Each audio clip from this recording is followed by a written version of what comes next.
In this space, I'm going to process my garlic. It has fully dried, so now all the greenery is crusted over. It does feel a little bit squishy in there, so I will let it dry after I cut off. I'm going to cut a little bit high, let it dry up. Also, the roots are nice and dry. I'm going to come in, cut the roots off. Some people cut it real low. I'm going to be careful not to cut into the garlic. And then I'm going to chop it right here, see what we look like inside, and we're still green. So we have some more drying to do. I'm going to let that finish drying out. I'm going to keep them in a container, but I'm not going to brush them off or anything crazy like that. And I'm going to let them finish drying off in the house. I have a lot of rain here. I had to bring them in the house so that they wouldn't absorb that humidity. It has been almost 2 weeks since we started this process.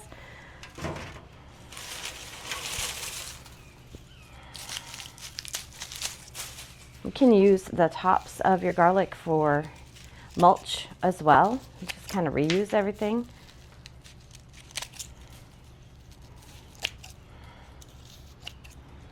You can process these still with that little bit of wetness and turn it into some garlic. You can use the skins for garlic powder.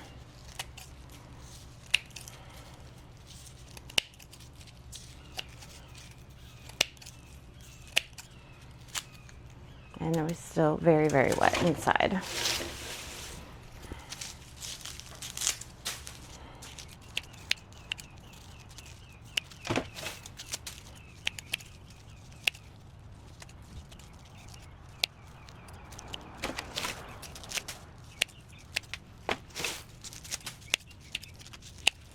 You can also peel your garlic and individually grab the cloves, put them in a freezer with each clove already separated and peeled.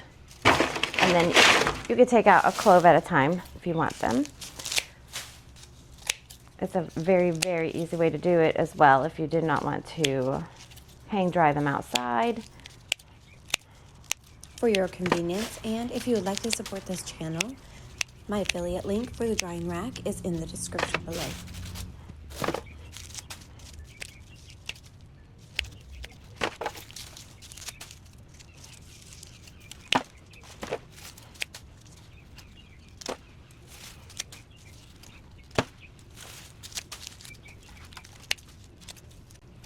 If these would have been completely dry, you can peel off the first layer of skin to get it down to a pretty garlic skin.